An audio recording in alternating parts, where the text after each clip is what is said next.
So, Kinders, auch im letzten Bundesland Deutschlands sind die Sommerferien vorbei. Bedeutet, Schluss mit lustig, ich hole meinen zugegebenermaßen etwas gruseligen Renten aus der Garage und wir sehen uns gemeinsam die neue Schulbus-Erweiterung für den Bussimulator an.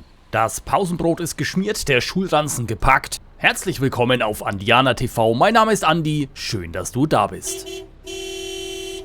Grundlage für diesen kostenpflichtigen Zusatzinhalt ist selbstverständlich der Bussimulator 21 Next Stop. Und dann habt ihr zwei Möglichkeiten. Entweder ihr nutzt den sogenannten Season Pass, erhältlich zum Preis von 24,99 € für PC, Xbox und Playstation. Vielleicht auch deshalb ganz interessant, weil hier, wie ihr seht, eine Tram-Erweiterung im Quartal 4 2023 auch noch folgt. Falls ihr euch ausschließlich für die Schulbus-Erweiterung interessiert, so habt ihr auch hier die Möglichkeit, diese einzeln zu kaufen. Ebenfalls für die Systeme Xbox, Playstation und PC ist diese für einen Preis von 12,99 € auch einzeln zu bekommen. Die jeweiligen Links packe ich euch unten in die Videobeschreibung.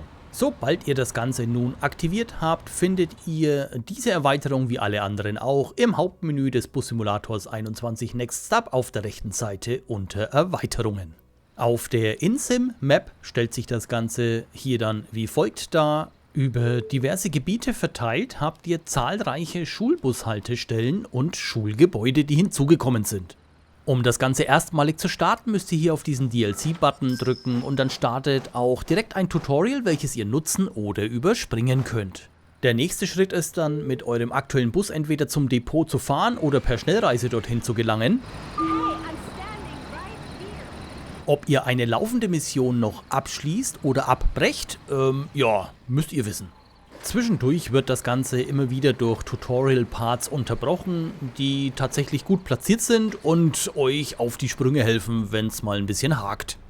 Und wundert euch nicht, sobald die ersten Kids eingestiegen sind, verschwinden diese förmlich in den Busbänken. Verantwortungsbewusst wie ich bin, musste ich natürlich direkt nachsehen, ob alle da sind. Und mein Schild im Einstiegsbereich, worauf steht Schnauze halten, zeigt scheinbar auch Wirkung. Auf euren ersten Touren bekommt ihr immer wieder hilfreiche Hinweise eingeblendet, wie zum Beispiel hier, dass ihr die Schulbusschranke ausfahren sollt, bevor man die Türen öffnet, um sicherzustellen, dass keine Kinder direkt vor dem Bus herumlaufen. Je sicherer ihr in den Abläufen werdet, was Pünktlichkeit und Art und Weise angeht, steigt ihr auch in eurem Ansehen, also in der Beziehung zu der jeweiligen Schule.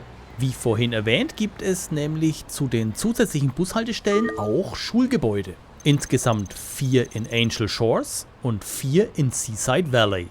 Der erste Fahrplan zu Beginn ist dabei vorgegeben. Gleich in diesem Video seht ihr aber auch noch, wie man einen eigenen Fahrplan erstellt. Gestartet wird die Tour dann immer entweder gleich in der Früh, also wenn ihr die Kinder zur Schule bringt und entsprechend einsammelt, oder dann eben am Nachmittag, wenn ihr die Kinder von der Schule wiederum abholt und nach Hause bringt. Dabei gibt es dann zum Beispiel auch verschiedene Witterungsverhältnisse, weshalb die Kids allerdings die Schirme aufmachen, bevor sie in den Bus gehen, weiß ich auch nicht. Was mein völlig ausrastender Rentner am Steuer des Busses dazu zu sagen hatte, musste ich leider wieder herausschneiden.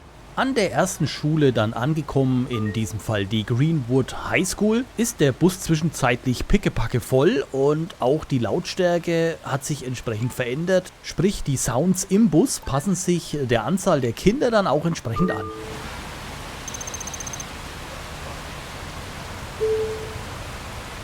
Und mittlerweile wissen die Kids auch, wie das mit dem Schirm funktioniert. We should start by serving the children at Greenwood High School.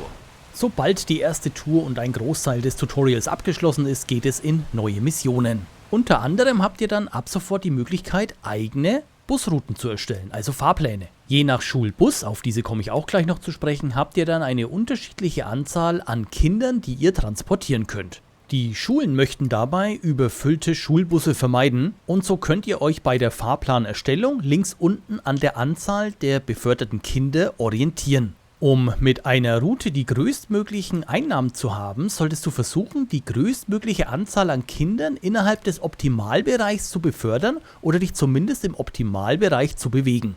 Teil der Vorbereitung ist dann auch noch die Auswahl der vorhin angesprochenen Tageszeit, also fahrt ihr am Morgen oder am Nachmittag. Außerdem erhaltet ihr mit zunehmendem Fortschritt auch Zugriff auf weitere Busse. Vom Hersteller Bluebird stehen für diese Erweiterung insgesamt 3 Busse zur Verfügung. Das ist einmal der All-American FE, der All-American RE und der Vision. Hier seht ihr alle 3 entsprechend abgebildet. In der hier gezeigten Mission sehen wir dann den umgekehrten Weg. Wir holen also die Kinder bei der Schule entsprechend ab und bringen sie an ihre Bushaltestellen bzw. eben nach Hause.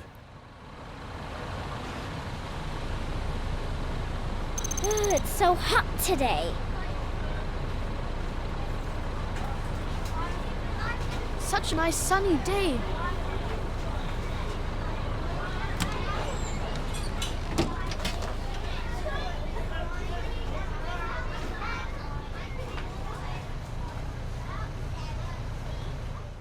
Was mir bei meinen Fahrten positiv aufgefallen ist die KI des Verkehrs allgemein. Andere Verkehrsteilnehmer reagieren in der Regel richtig auf die Signale des Busses. So bleibt also beispielsweise auch der Gegenverkehr stehen, wenn ich die entsprechenden Signale vom Bus sende. Auch die KI der Fußgänger hat sich seit Release des Bus-Simulators 21 verbessert. Sobald ich mich zum Beispiel einem Fußgängerüberweg nähere, auf dem sich Passanten bewegen, fangen diese an schneller zu laufen. Es wirkt alles auf mich seit Release besser abgestimmt und realistischer. Goodbye. Laut Entwicklerseite soll dieser Inhalt eine zusätzliche Spielzeit von ca. 6 Stunden bringen. Eine gelungene Erweiterung, wie ich finde. Sehr gespannt bin ich auch auf die Tram-Erweiterung, die im 4. Quartal 2023 folgt. Ich hoffe, ich konnte dir mit meinem Video einen kleinen Einblick in die Schulbus-Erweiterung des Bus-Simulators 21 Next Stop geben. Ich bedanke mich ganz herzlich fürs Zuschauen, wünsche dir eine gute Zeit und bin raus.